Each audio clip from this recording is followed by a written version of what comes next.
Hi everyone and welcome back to Chess for Charity.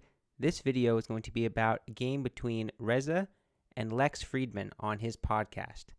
Cool. So let's get started here. RZA, playing the white pieces, played a King's Gambit, popularized by Bobby Fischer. As he said on the podcast, he kind of wanted to keep that spirit alive. So, normal developing moves.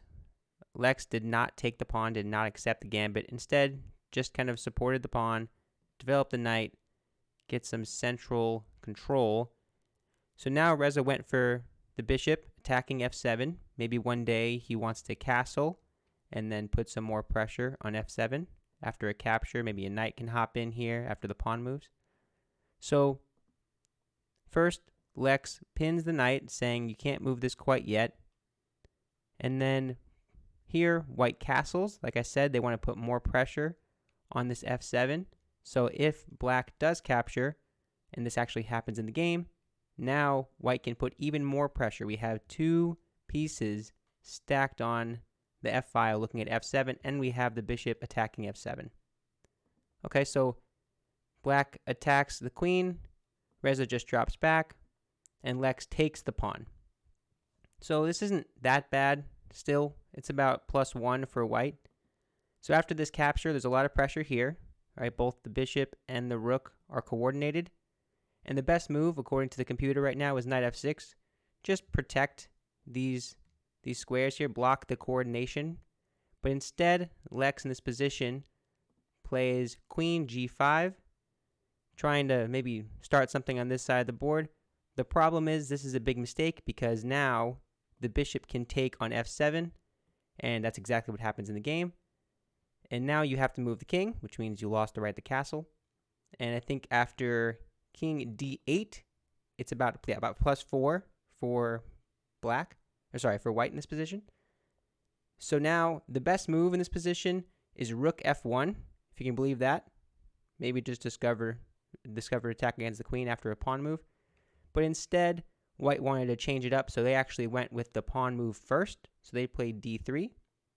So now we're threatening to move this rook and attack that queen. So black's best idea is to kind of get out of the line of fire. But instead, Lex decides to go knight to f6, which is not that bad.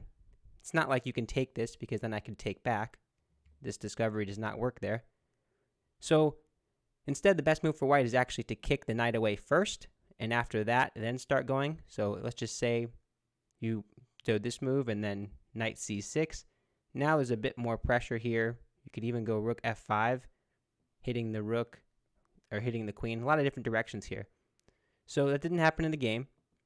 Instead, let me see. After queen g5, let me just make sure I have this right. The queen moves and the king moves, pawn move, and now we have knight to c3. So not a big deal, but not too bad either. So Lex wants to try to bust open the position by getting a bishop here, so he moves this pawn, only up 1, and he says, okay, I want to get the bishop here, maybe set up a discovery against the king, which does happen in the game.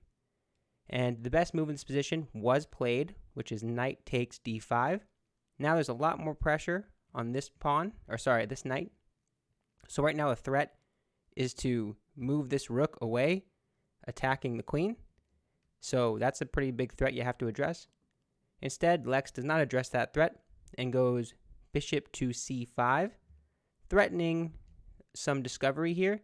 But there really isn't a really great discovery, and white's best move in this position is actually just to sidestep the king and say, okay, now what?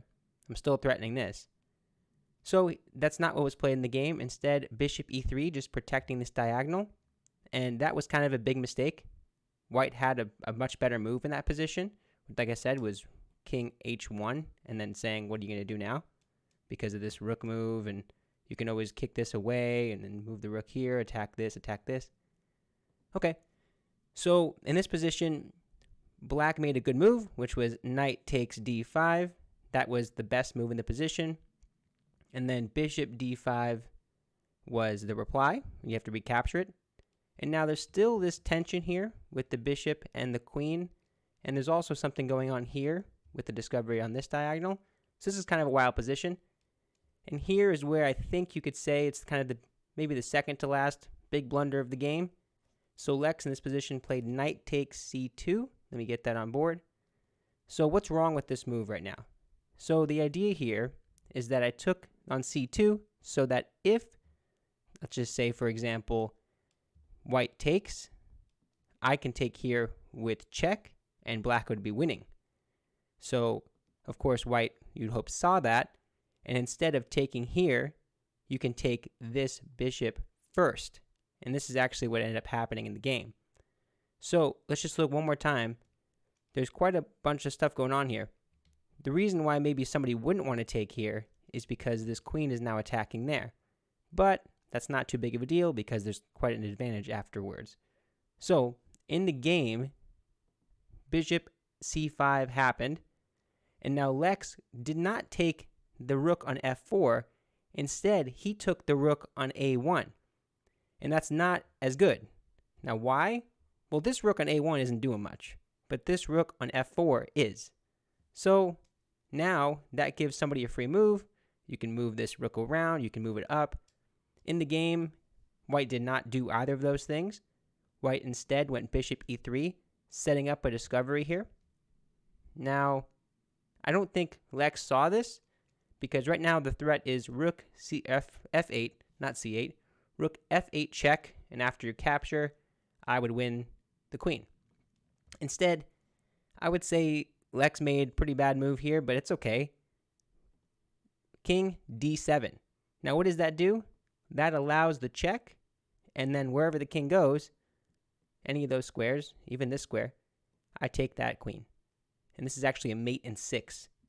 So once this move was made, it was pretty much over. I think what he wanted to do was get the king up so we can get the rook out. But the thing is, that doesn't actually, you can't do that because of this plan with the discovery. So you have to be patient a bit. So after the king moves, RZA spots the tactic and goes rook f7 check. The king moves back to d8. And now there's a check with taking the queen, by the way. So now there's a lot going on here. You pretty much are losing. It's a forced mate in just a few. But instead of going all the way to checkmate, Lex played king e8. And after rook e7 check, black resigned and RZA won the game. I love watching the podcast. I see it all the time. And I was just so excited to see that he played a game. So I had to analyze it. But that's it for this video. If you enjoy the content, be sure to like and subscribe. I put out new videos all the time about chess. My goal is to spread the game and also to help charity. And half of the income that I earn on this channel goes directly to charity. So even liking and subscribing helps me out a lot. Thanks so much. Bye.